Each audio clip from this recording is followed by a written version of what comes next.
Hi, Peggy. It's good to have you with us. Hi, Michael. It's great to be here.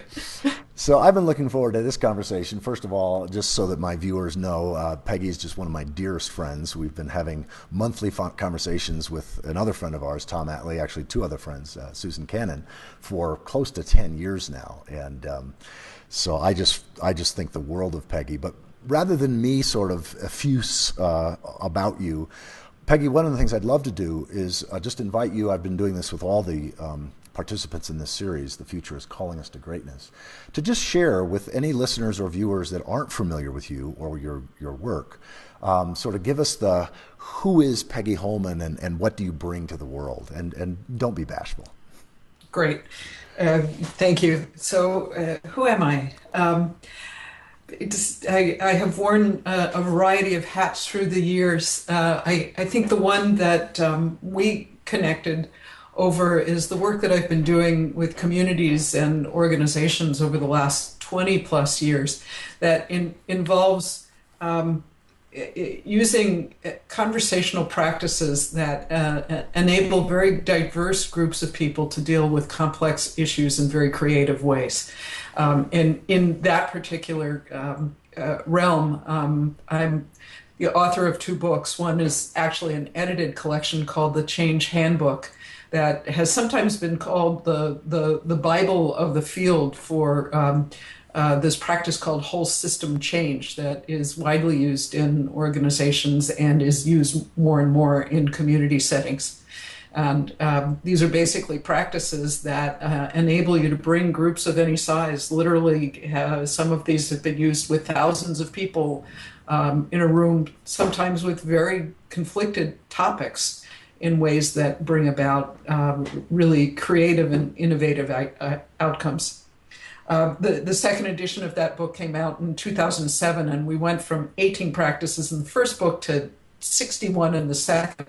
And given that kind of proliferation, it drove me nuts. Because the second book is, it's a great handbook, and I'm a person who likes to explore the deeper patterns and principles underneath something. And it led to a book that I published in 2010 called "Engaging Emergence: Turning Upheaval into Opportunity." And it's actually around this notion of emergence that I think you and I first connected, Michael, when I got this invitation out of the blue from you and our mutual friend Tom Atlee about an evolutionary salon that was focused on evolution and emergence. Anyway, this particular book looks at emergence from the point of view of how it shows up in our social systems, in our organizations and communities. And has been pretty central to my own exploration for the last 20 plus years of understanding how we live in an emergent world. Yeah. Yeah, that's great. In fact, I just want to interject one thing right here. If anybody watching this or listening to this works with groups of people of any size, and or you are curious about this whole field of emergence, definitely check out that the process handbook. What's the actual title? The Change Handbook. The Change Handbook, right? Exactly. Yeah. I mean, it's a doorstopper, but there are some absolutely stunningly effective ways of working with groups of people in that book, and then also Peggy's book on emergence. Yep. Which is hopefully gives you the set of principles that underlie all of the practices and therefore provide some elbow room. I'll just mention with emergence is kind of the sandwich, the heart of what I do. I come out of an information technologies background and stumbled really into this kind of conversational work because, as is often the case, I was working on a technology system for an organization that was in trouble. And it wasn't in trouble because of technological reasons. It was in trouble because of relational reasons, as different parts of the company didn't talk to each other and were in fights over, how the system should be implemented. And so these became my pathway into understanding better ways of working with groups. And I'm currently the executive director of an organization called Journalism That Matters, which is really about 14 years ago, I started working with journalism organizations and the notions of change and emergence because of an insight that the kinds of practices that these conversational practices are based on the belief that change doesn't happen because we get information that tells us that it would be a really good idea if we were to make these changes, because as you well know, humans don't generally work entirely from just their rational selves, but that we change through the conversations that we have. And because the stories that we tell ourselves about who we are, essentially our cultural identity, the cultural narrative in which we live, is so influenced by the stories journalists tell us. My own sense was, if we want to create a better world, that working with journalists and becoming more conscious about their role in the shaping of our cultural narratives was pretty critical. And so I have been working in that realm for the last 14 years or so, and took a formal role in that with this nonprofit I helped co-found with 3 career journalists. Well, I want to ask about process stuff, but I really want you to sort of continue following down this thread, because I think your work with journalists and this whole journalism that matters, and we're seeing a collapse of the publishing industry, the journalistic industry, and how stories are reported and this sort of thing. And so your work there is really vital in my opinion, and the whole notion of emergence. Why is this work of helping human beings communicate to each other in ways that facilitate collective intelligence, in ways that facilitate new breakthroughs in understanding, in ways that facilitate helping us act on the information that we have from the world that science gives us in terms of our relationship to the planet and where it's good and where it's dysfunctional and things like that. But also the role, as you were just saying, the role of journalists in this process. So go a little bit further down that path before we come back to some of the process stuff. Well, in a funny way, I want to talk about it from the frame of how I look at emergence, because it puts the role. Well, for people who aren't familiar with the term emergence or have sort of just a vague sense, just give a little nutshell there first. Okay, so a way of thinking about emergence, I think, that makes it pretty accessible and is close enough to accurate to be useful, which is the notion of order arising out of chaos. That emergence is the arising of novelty, the arising of something that never existed before, coming out of what's fallen apart before it. So there's a pattern of emergence that I find underpins everything from the way it shows up in biology to the way it shows up in human systems. And it's the notion that all change starts with a disturbance. And so it has pretty significant implications for us as individuals and as a culture, in that when we see disruptions around us, the relationship that we have with disruption often starts with resistance or anger or fear. And yet, if that's the doorway into change, developing a relationship in which we can be curious about disruption, see it as the larger system trying to get our attention, it sets us up for a very different kind of experience. Which, frankly, is part of the message to journalists, because one of the insights I've had about where this work on emergence and journalists intersect is the notion that in these times of upheaval in which we're currently living, one of the most important things that journalists can help us do is navigate our way through. And journalism, if you stop and think about it, has generally assumed that business as usual, that the status quo is the way we want things to be. And therefore, stories are generally told through that lens. And so just the awareness that there is another kind of lens to look through, a lens that helps us get curious about, to look at the openings, to ask questions of possibility at that place of disruption. It takes us down a very different path.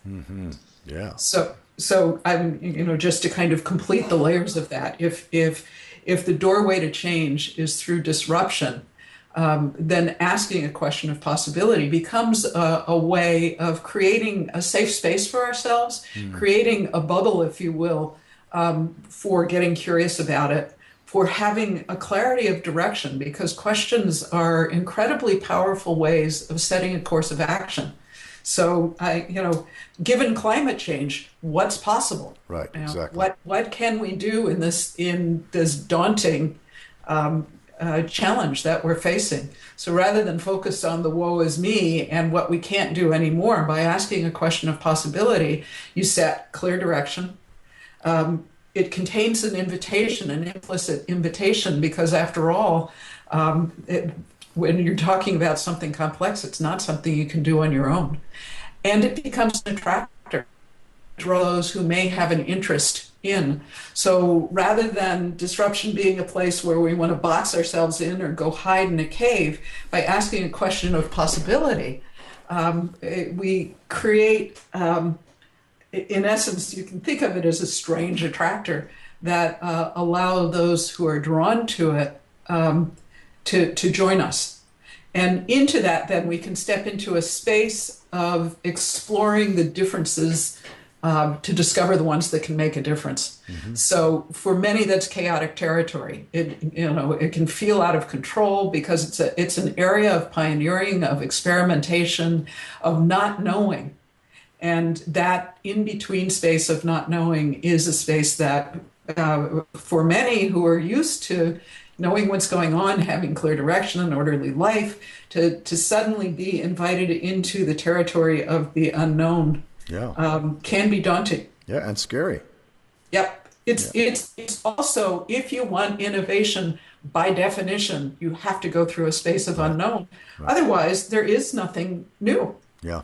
And so we move from disruption into differentiation, and that kind of experimentation, creativity. The arts are wonderful, and this is territory where we need to bring all of ourselves, our head, our heart, our body, our spirit.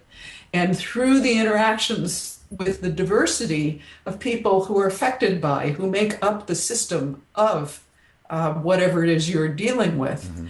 And I do want to emphasize diversity is a really important element of that, because typically the disruption occurs because there's some sort of some aspect of the system that we were ignoring. Yeah. And it shows up by hitting us over the head. And if we try and ignore it or push it away, it will ultimately come back only louder and potentially more destructive. Yeah. As we see, as the storms are getting worse with climate change, as we see the falling apart of whether it's our educational system or our system of journalism and communication, we see this dynamic in play in many areas. But ultimately, through the interactions, in many ways, the random interactions, themes start coalescing. A few basic ideas begin to come together, and when we name them, they begin can begin to take hold, and we find a new coherence which has emerged from all of the differentiation. Yeah. And so that pattern of disruption, differentiation, and coherence is the basis of the work that I've done in thinking about how social systems go through change. Yeah, that's great. That was a good overview too. Yeah, one of the things that I've been sort of a possibilitarian, I guess, for many, many years. But this particular way that I language, one of my favorite mantras, I actually got from you, or you helped me, word it this way, that this is the way I always, which is just basically, okay, here's what's real, now what's possible. and to stand in that place of, okay, I can't change what's real, but I can focus on how, oh shit, or I can focus on, okay, what's possible now? What could emerge? What novelty might come into being? What opportunities or sensitivities or awareness or whatever, what new relationships can emerge out of this breakdown, chaos, destruction, whatever. And, as I often say, reality is my God. That is reality. What's real is what I'm my biggest yes to, is my ultimate commitment. But that phrase, okay, here's what's real, now what's possible, is just one of the most useful tools in my entire toolbox. And I thank you for that wording. I think it's one of the most profound questions you can ask yourself. And after going through the angst, because our emotional selves are certainly part of the change. And so, when you're hit by the unexpected or the disruptive, I'm not saying, don't don't try and squash whatever feelings come up. I mean, they're real. Yes, exactly. That's part of the equation. It's just remembering to have in your hip pocket that question that once you take a deep breath, right, that you can ask yourself, okay, given all that, what's possible now? Yeah, I remember years ago, gosh, maybe more than a decade now, that one of the mantras that I was using at that time was, oh gosh, where was I going? Not here's what's real, now what's possible. I'm blanking. It had to do with... oh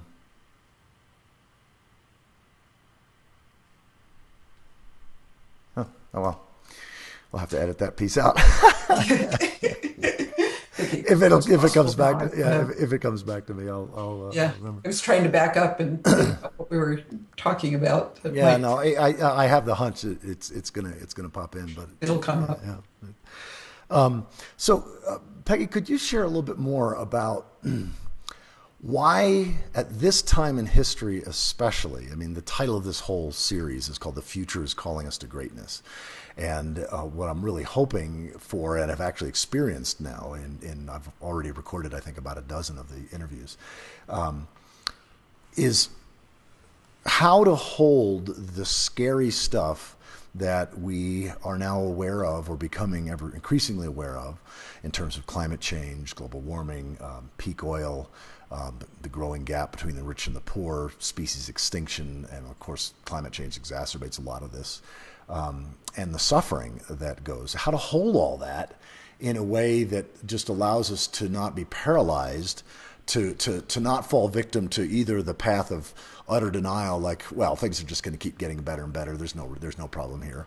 So what John Michael Greer calls the myth of perpetual progress, or the corresponding place that many people go to, which is, we can't do anything about it anyway, it's going to hell in a handbasket, sort of the myth of the apocalypse. How do we stay in this place of moral integrity, this place in between, the way Kathleen Dean Moore talks about it, moral integrity, where we're inspired to be in action without denying our fears, without denying our anger, without denying whatever other feelings are there, because as you said, that's part of the equation. So how do you do that? How do you hold these big issues in ways that allow you to wake up every morning and play your part in this great work? It's such an important question, Michael. There's a phrase, a mantra I got from Dee Hock, that who was the person who created Visa and coined the term chaotic. But I was at a lunch once, and he asked this question that I've carried with me ever since, which is, or was a statement. It was, and what he said was, "Things are too bad to be pessimistic." Yeah, I love that one. And I think that kind of captures it. Yeah. It's I have a life to live. I want to do something with meaning in it, just because it makes life richer and more full. And I take that phrase and I put it side by side, a framework from Buddhism. I was exposed a number of years ago through a workshop called the Nine Gates Mystery School. Workshop is a bit of an understatement. It was two 10-day sessions, 6 months apart, that delve deeply into 7 different mystic traditions to explore life and self and the world. And we looked at death through a Buddhist lens. And it was profoundly powerful because part of the insight is that once we accept the fact that we will die, there's a freeing associated with that, and I feel that. I mean, there is the possibility that our species will go extinct. I mean, that is a reality as much as the fact that I will die. And having embraced that, it puts me in an extraordinarily free place to say, now what? Yes. What's possible now? Yes. And in my personal choice, in terms of how I spend my time, is I would much rather do it on something that holds meaning than, to party till the apocalypse. And here's the other piece of it, and I guess this is the inspirational piece. My belief is if our species does survive, it's because we have reached a different place in our consciousness. Because we're not going to do it if we collapse into little factions that are all fighting each other. We will survive this because we have found that higher place within ourselves, that higher potential that I believe that we as humans, as a species, are capable of, and will have made that emergent leap into a very higher, in a sense, a higher order complexity of social system. Yeah. That is more collaborative, that is more consciously self-organizing. It's always self-organizing, but that we will work more congruent with the patterns of self-organization. And as such, it certainly won't be a cakewalk by any stretch of the imagination. For one thing, I think that from everything I've read, we've passed the point of no return in terms of change, such that we are clearly going to be facing some very hard times, and many won't make it.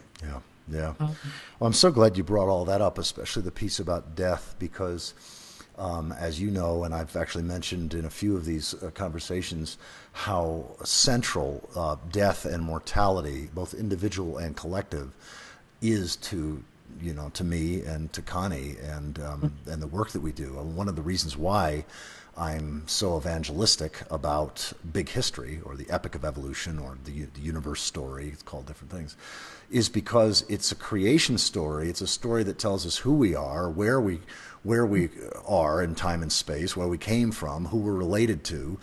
And it also gives a clear sense of how vital and necessary destruction and breakdown and chaos have been throughout evolutionary history.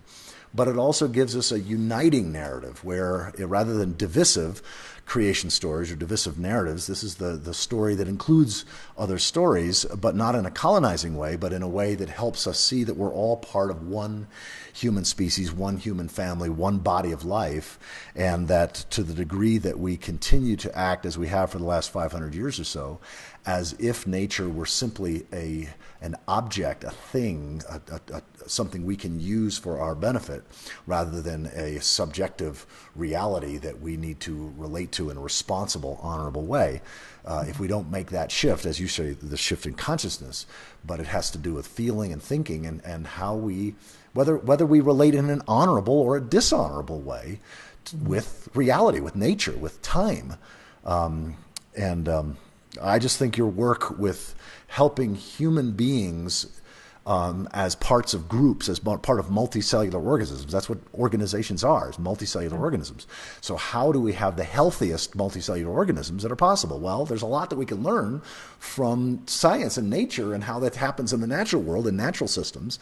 And there's a lot that we've learned now over the course of human evolution at what works and what doesn't, what creates healthy systems and what creates dysfunctional systems. And so that's where I see your work being so vital in this moving us forward into some kind of a healthy, hopefully healthy future, but yet, as you say, being present to the possibility that we might not make it.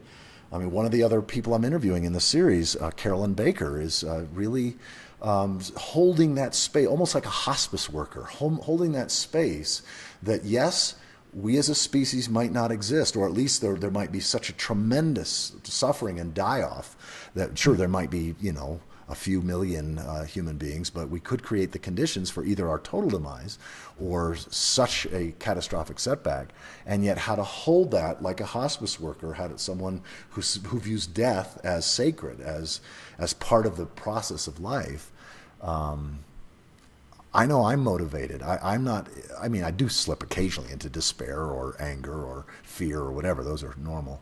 But I don't typically stay there. And part of that is because, as you said, quoting D. Hawk, the things are too bad to be pessimistic. It's arrogant to, that we are the result of 13.8 billion years of creativity, that, and each of us is the survivor of survivors of survivors of survivors of survivors of countless chaos and breakdowns. It would be arrogant for us to assume that we can't make it again. So how do we stay engaged? And I just love your work in that regard. Thank you. You just reminded me of a piece that I wrote recently for a leadership blog that looks at a model of change that was actually developed by the Berkana Institute, which is the nonprofit that Meg Wheatley helped start, Margaret Wheatley, who wrote Leadership in the New Science. And they call it their two-loop model. And it's, picture a rising curve that comes up and falls. Mm-hmm. And as that loop is doing that, there is another loop that starts small. And as this one is dying, this second loop is beginning its route up. Mm-hmm. And one of the notions that I came away with that I appreciated from that particular model of change is a role. They speak of the different roles that people play in the process of change, and one of the roles they talk about are protectors, and the protectors show up in particular as the people who have the biggest stake as the old system is reaching its peak, and continue to hold on and protect it from dying as it begins to fall off. Mm-hmm. And it's very easy to get angry with the people in that role because they're the ones that seem like they're holding they're holding the old structures in place. Yeah. The thing that is I find myself having to remind myself is that they're doing it very often not for reasons that we ascribe to them, like greed or loss of power or what have you. Well, those may be factors. There are also factors of just tremendous responsibility. Yes. The sense of jobs and economic well-being of these large organizations, for example, that may cease to exist if those structures are no longer serving us.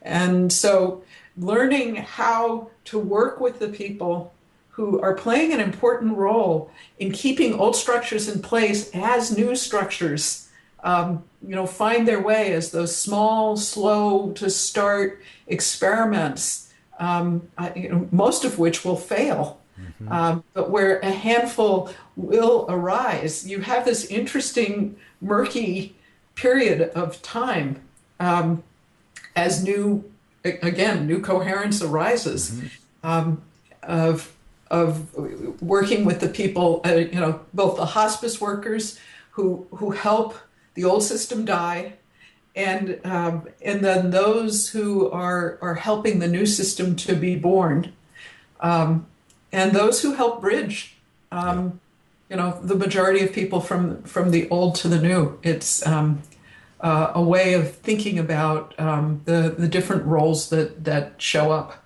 Yeah, exactly.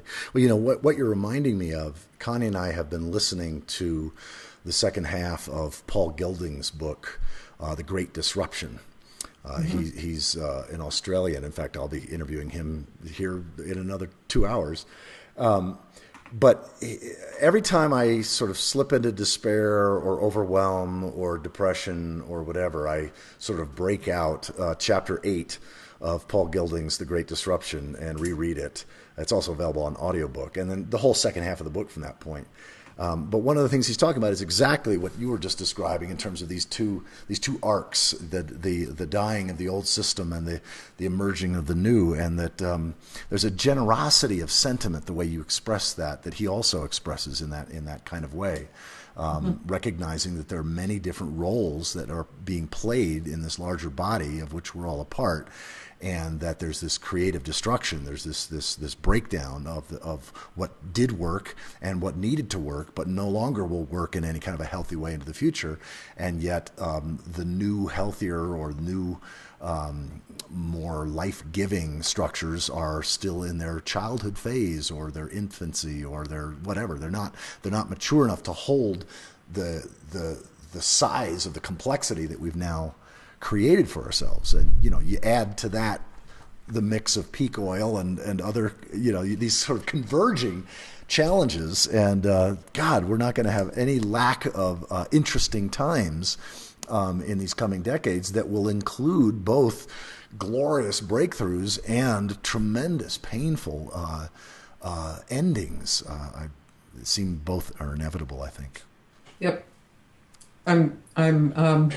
You may edit this out as well. I'm going to send you a link to some pictures associated with that two-loop model I was just talking about. That's great. Thank you. Yeah. So, Peggy, could you share a little bit about sort of successes that you've seen or experienced yourself, breakthroughs in emergence at whatever level that come to mind for you? Because so many times people really find inspiring examples or models of possibility to be like, oh, wow, until you hear an example or a story of success or whatever, you sometimes don't know what's possible. And so stories can open up that doorway to, oh, wow, I never thought that was possible. Now I see it is. So any stories that might come to mind in terms of successes that you've experienced or witnessed others? Yeah. Let's see. I'm trying to think of the kinds of examples that might be useful, and some very different ones come to mind. So here's one out of my consulting work of a few years back. I got this call out of the blue from the National Institute of Corrections. And these are the people who run federal prison systems, right? And they were dealing with what I found a fascinating question, because needless to say, this is a pretty conservative kind of organization. Sure. And one of the people in their world who is highly regarded in the prison reform movement had died, and to honor his legacy, they wanted to pursue a question of how do we create a prison system that is more just, efficient, and humane. Great question. Great, profound question. Very profound question. And interestingly, they started their work by hiring a couple of researchers and went looking for, who's done work in changing social systems and how have they gone about it. And one of the conclusions that they reached was that one of the most effective path that they ran into in that research was the notion of using these kinds of whole system change practices that are documented in the Change Handbook. And we talked about their situation and what they wanted to do. And my core advice to them was one, that they needed to bring the diversity of the system together. So if it's just the people who are already within the system, the chances of finding breakthrough ideas goes way down. Yeah. So it's partially about thinking about who makes up the system And we actually worked with one of my colleagues, or two of my colleagues, Marv Weisbord and Sandra Janoff, have a nice mnemonic for thinking about who makes up a system when you're thinking about who do you need to involve. And it's that you need the people who are in, AREIN, people with authority, responsibility, authority, resources, expertise, information, and need. And if you've got that mix, you've got a pretty complete view of those who care about the system. And so they began their work by putting together an advisory group that drew from people from all of those different aspects of the correction system. Wow. The other and the big hurdle for them was the notion of working with an emergent practice. Right. I mean, this is an industry, a system that thrives on certainty, reliability, and it's certainly something that we want in systems that are dealing with people that that society has judged as dangerous to the rest of us. Right. And yet, when you're asking big transformative questions, that willingness to step into the unknown, as we've already talked about, is essential. Yeah. And I will never forget the project director who made the decision to do this work, talking when we brought this advisory group together, talking to the group as it was kind of rubber hitting the road time, and talking about taking the proposal to do this project to his board, and his board saying, okay, let us get this straight.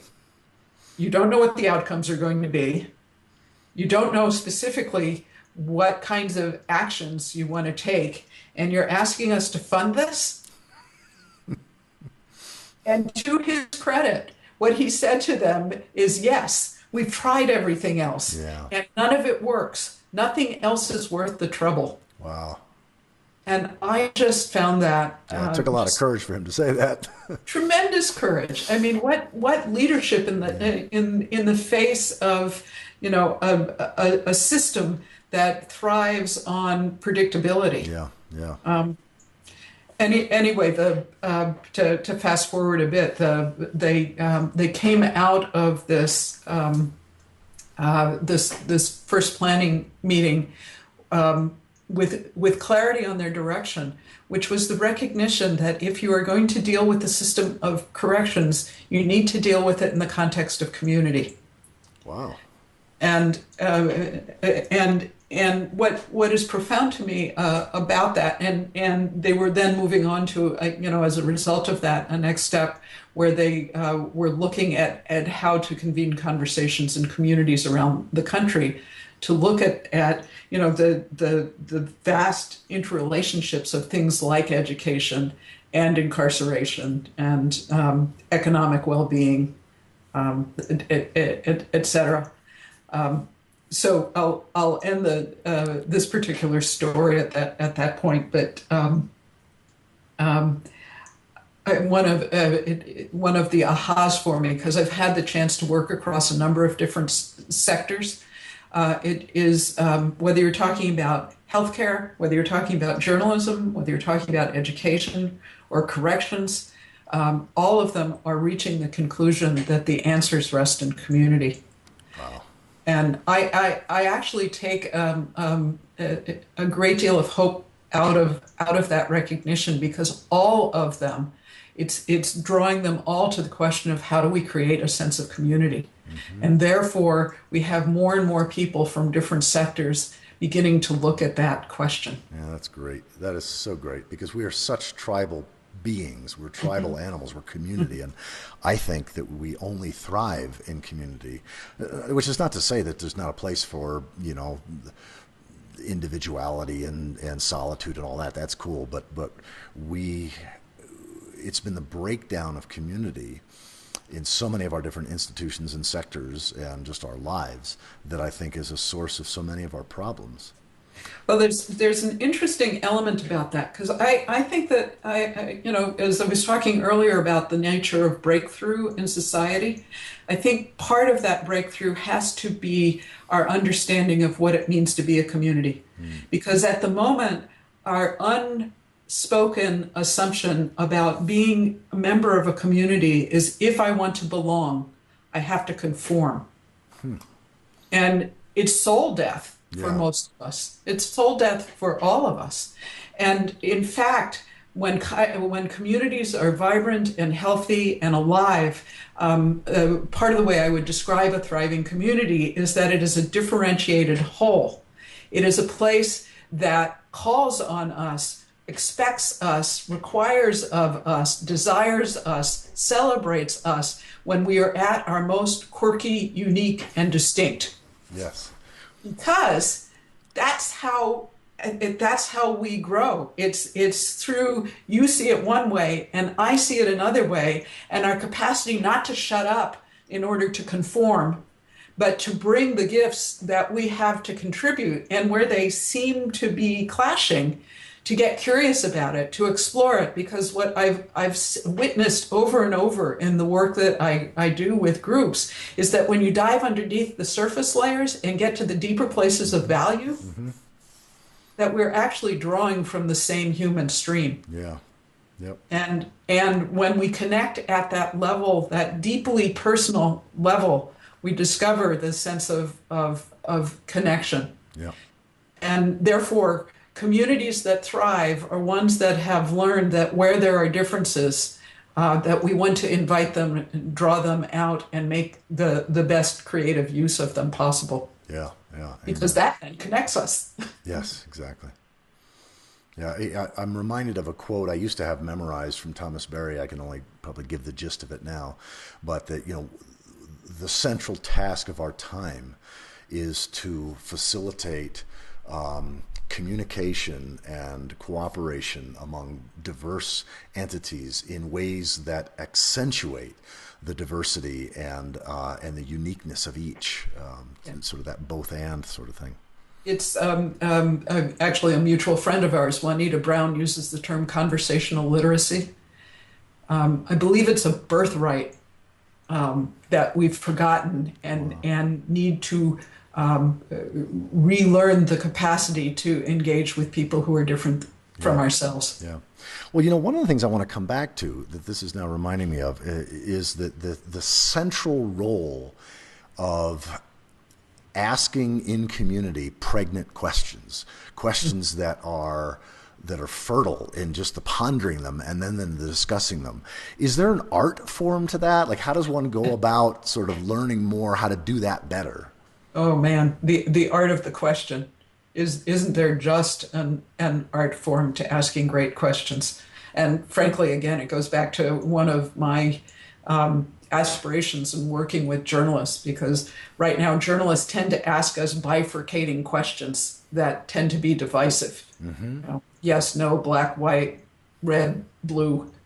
And part of the art is developing to ask those questions that have within them as you put them, pregnant, a sense of possibility, innate possibility, that lift us to an aspirational place. And so actually some of the guidance I've learned through the years about what makes for great questions, there's one that actually comes out of a Quaker process called a clearness committee, which is an individual problem-solving kind of process. But the guidance, and in it, the vast majority of the time is this committee of people that you choose for yourself, 3 to 5 people, do nothing but ask you questions. They don't give you statements. They don't tell you what to do. They simply ask you questions. And the guidance on those questions is twofold. One is something that you're genuinely curious about, so that that there is a real juice to it, that it's heartfelt. And secondly, it's a question that you don't know the answer to. Yeah. So in other words, it can't be a have you considered XYZ, which is, a veiled way of giving advice. Yes. But is actually asking a question about perhaps some area of exploration. And then the other element that I would say comes into what I've learned about great questions is that they point us towards possibility. So they, in a sense, have a future focus. Yeah. Yeah. Well, this actually reminds me to ask you, because I know you're familiar with this body of work called appreciative inquiry, if you could say a little bit about that. Sure. Actually, I'll say that my core conversational practices are informed by three particular modalities as my starting point. And one of them is appreciative inquiry, which is a practice that is based in the belief and research more than a belief. It's one of the things that is powerful is the body of research that sits underneath appreciative inquiry that David Cooperrider, its principal investigator and who coined the term appreciative inquiry, his dissertation was about the correlation that he found between positive image and positive action. And so appreciative inquiry is a practice that's based in a deep exploration of the best of what is and imagining what's possible in order to create the conditions for us to move forward to create it. And it's often compared with problem solving. And so a distinction that one of the challenges with appreciative inquiry is it sounds like the power of positive thinking, which it is, and it's much more. Yeah. And it's the sort of thing that without actually experiencing it, it can be pretty easy to dismiss. So one way I tend to think about it is if you think about problem solving, which is what most of us are taught to do, there are two basic questions to any problem solving, which is what's wrong and how do we fix it? How to fix it, right? Right? Well, it's interesting because there's something implicit between those, which is what does it look like when it's working? And in the what's wrong, how do we fix it? That's implicit. The what it looks like when it's working is something that we, either was something that existed in the past or it's some ideal that never actually really existed, but it's, it tends to be looking over our shoulder. And so the work of problem solving can feel like you're carrying a sack of rocks up a hill. It's a Sisyphus. Yes, Ian challenge. Yes. By contrast, appreciative inquiry also starts with current reality, but it asks a different question. It doesn't ask what's wrong. It asks what's working. What do we appreciate about, given no matter what the situation is, what's working? And then it asks the what's possible question, out of which, and again, part of one of the bedrock pieces of foundational pieces of research that David Cooperrider points to is a social scientist by the name of Fred Pollack, who was doing his work in the 50s and looked at the rise and fall of cultures. And he called his masterwork Images of the Future, because what he found was he could predict the fall of a civilization within a generation, and he could pinpoint it to when that civilization, that society, ceased to have a positive image of its own future. Wow, that is so important. It's vital. As a matter of fact, I was talking to a colleague who works in disadvantaged communities in this country, and he talked about the rate at which Black men, youth, were dying in Los Angeles because they had no image of any options for themselves other than a violent death or incarceration. Yep.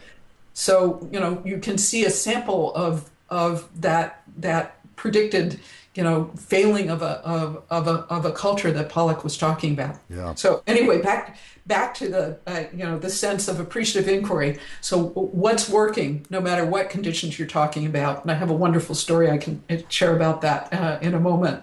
What's possible, and out of that, what I have observed with groups is that rather than feeling like they're carrying that sack of rocks up the hill, when you start to get images of what you want to create, we move towards those images. That's in our innate human nature.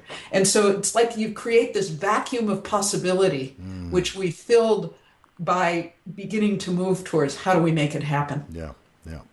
And the story that reminded me of, actually I had several in this arena, but this one was when I first started working with appreciative inquiry. I was working with some colleagues in a neighborhood in Tacoma, Washington called the Hilltop neighborhood. And at the time, this is about 15 years ago, Hilltop was the drive-by shooting capital of the country. And we were working with a hospital that was based in this community and had been charged with getting involved with the community, because what they said is, we are in this community but not of this community. And what they did was they reached out to service providers in the area to go talk to residents about the community using appreciative inquiry.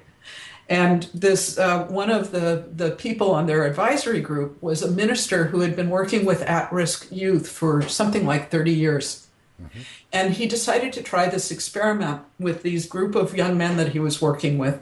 And rather than going in with the usual kinds of activities, this once introduced to AI, he started asking questions about what they loved about where they lived. You know, this drive-by shooting capital that they lived in, right? Right. And he came back to the next advisory meeting that we had, walking on air, because he'd been working with these boys, these particular boys for several years, but these kinds of kids that we label at risk for 30 years. And all of a sudden, he got to see this other side of them. And they got to see this other side of themselves, that they were more than this label, that they indeed had gifts and things to offer. And so rather than trying to fix the problems, they could work to amplify the best of who they were and where they lived. That's fabulous.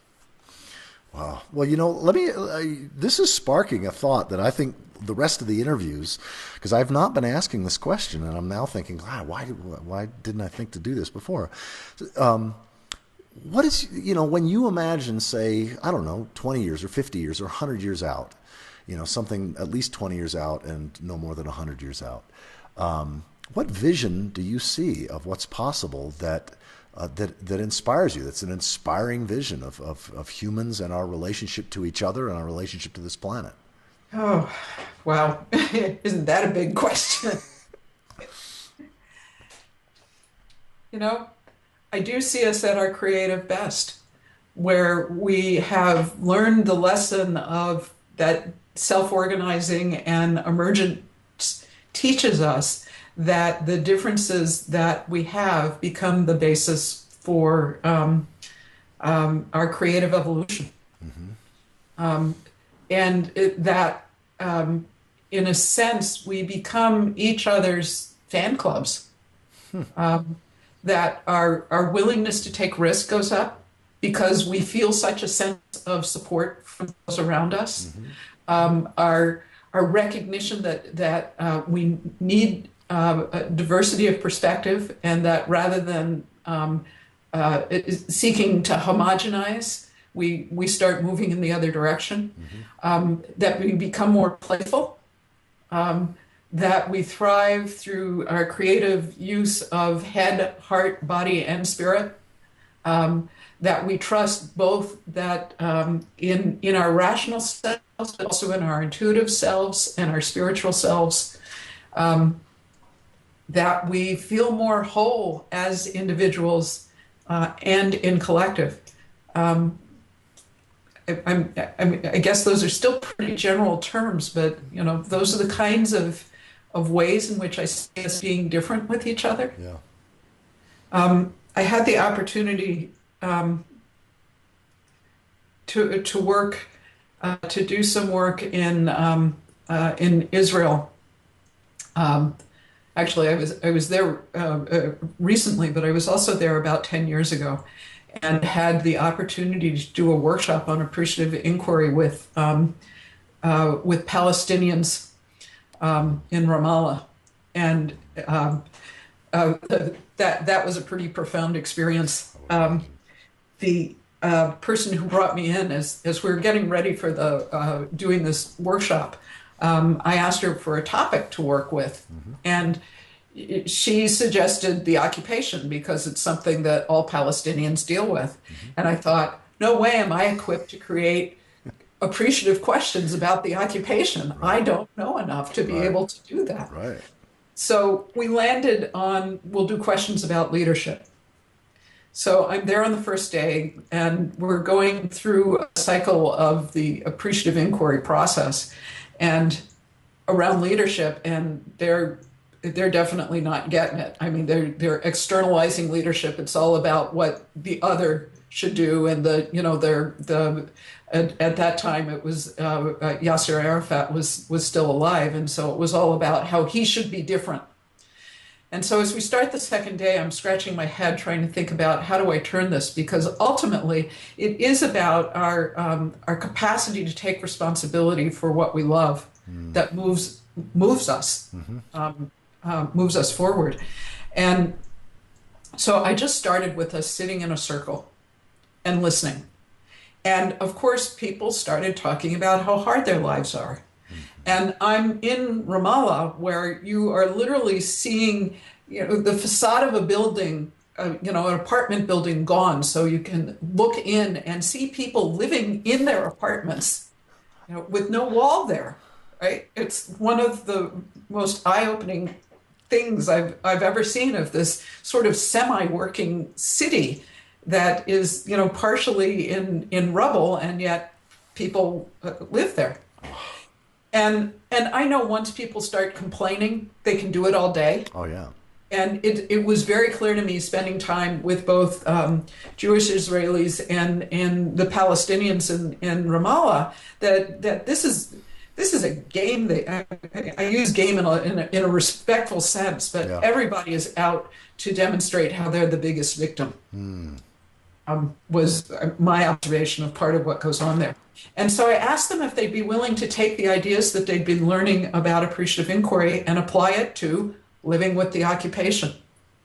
They said yes. They split into groups and they started writing questions, appreciative questions about things like, they started with resistance to the wall, because the wall around the West Bank was in the process of being built. And out the other end came this question about working with the wall.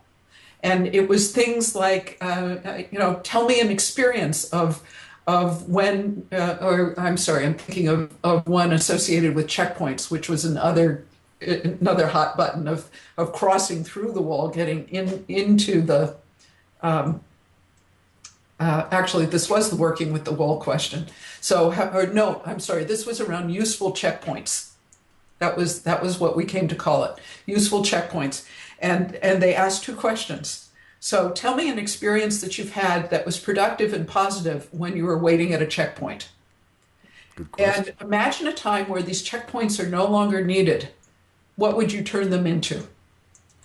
Anyway, each of the groups came up with questions along those lines. Wow. One was around the wall, another around checkpoints, and then there were a couple of other topics. And they started interviewing each other with these questions. And all of a sudden, I'm hearing giggling in the room. Yeah, right. And you could palpably feel the energy shift sure. as they started answering these questions. And when we got back together, they went from being victims of the occupation to towers of strength, because what they were discovering was situations where they could build a relationship. It was things like, don't just build relationships with friends, reach out to everyone.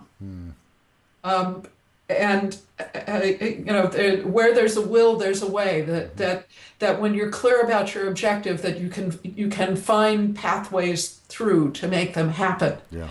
And this particular group that I was working with were teachers. So they were going to be taking this back into the classrooms with the children that they work with. That's so great. Now, you mentioned earlier that one of three sources for you, sources of inspiration or empowerment, is appreciative inquiry. What are the other two? I'm just curious. I'm glad you asked because I wanted to go there anyway. Good. I'll say the other two. One is a practice that I really consider the heart of what I do, which is open space technology. Yeah. And I'll say a few more words around that in a minute. The third one is a practice of dialogue or circle process of simply sitting in a circle. Because interestingly enough, one of the things that it taught me is the importance of listening. Yeah. There is no dialogue if all we do is talk. Right. Right. Exactly. That helped me understand a distinction between inquiry and advocacy. Where in advocacy, I'm listening, and as I'm listening to you, I'm thinking about what my arguments are going to be to counter what you said. Whereas in inquiry, it's about following the thread of that curiosity, out of which I've come to know.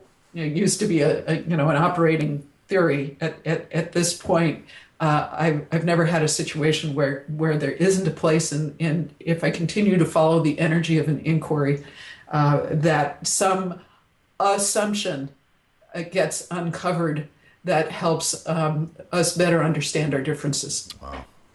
But the heart of open space technology, and the reason I consider it the heart of what I do, is a lesson that I actually used earlier, which is the notion of taking responsibility for what you love. Yes. It is an act of service. And it's an interesting thing because on the surface of it, particularly when you're working in an organizational setting, but even in a community setting, the mechanics of open space are very minimal. It's basically about a circle and an invitation to post topics of interest, following, with a framework of 4 principles in the law. But at its heart, it's about this notion of passion and responsibility. Because when we operate in that way, if you just have passion, and this tends to be the fear of people with organizational authority, whether it's a congressperson or a government person, or whether it's a manager in an organization, the fear is you're going to end up with chaos. Everybody's going to go off and do their own thing. Right. On the other hand, if all you've got is a responsibility with no passion, there's no creativity. Right. They're dead. So you need those two in concert with each other. And so, what provides the order in an open space is the organizing question, which is, given X, the issues and opportunity for the future of healthcare. That provides the framework, that organizing question, in which people are then invited to pursue the questions that matter most to them. Right. And what I've observed in 15 years of working with open space, as I said, it becomes an act of service, because when people pursue what matters to them, rather than pushing their position, they start drawing from the deeper place within themselves. And because we all do draw from the same human stream, from that, there's this, small number of human values. We all want a better life for our children. We all want the chance to lead healthy, productive lives. When we draw from that same stream, then the issues, the topics that we love, actually become a source that others relate to. Yeah. And therefore are asking a question, discovering who else cares about it, becomes a source of contribution. Yeah, that's great. That was a really helpful overview as well. Yeah. Well, there's a question that I've been asking almost everybody. I've forgotten, I think, twice. But Connie was the one that suggested it, and I purposely don't let anybody know that I'm going to ask it ahead of time, because it's the oh wow, I hadn't thought of that, and sort of see where you go with it. Which is, if you were to invite for dinner, or have a glass of wine or whatever, with 3 people from human history, they can be alive today or at any point in time in human history. and it could be either sort of a dinner party where, they interact with each other as well, or just one-on-ones, either way. But who would they be and why? Oh, that is a great question. And I can tell you one name popped in immediately, and that's Mohandas Gandhi, Yes. Mahatma Gandhi. In part because I know of, he was such an inspiration to so many people of this one man turning the direction of a nation nonviolently. Mm-hmm. And how on earth did he do that? So he's the top of my Okay. I want to have dinner with him list. Okay, good. All right. And another that comes to mind, and I think it's because she's so freshly on my mind, is Maya Angelou. Oh yeah. Who again I think is somebody who has overcame so much to achieve a position to bring such a sense of wisdom and love, which I guess is a core thread of the people that I want to spend time with. Yeah, sure. Are those who have dealt with extraordinarily challenging times. Yes. And done it from a clear center of love. Mm-hmm. And who would be the third?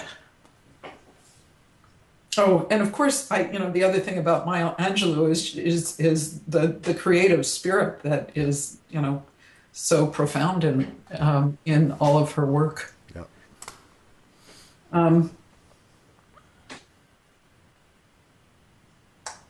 The third.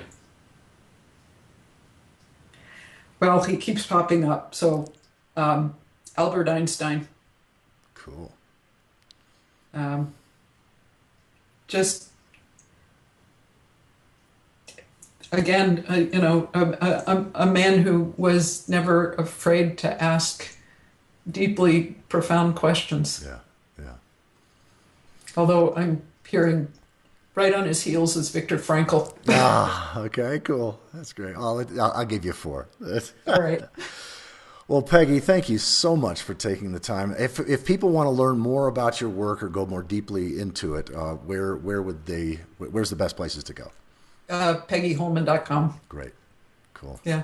Thank you for doing this, Michael. It's you always ask such great questions that I come away learning more about me, and I hope the offering is of value, of service to the people that you touch, as you touched so many. Thank you.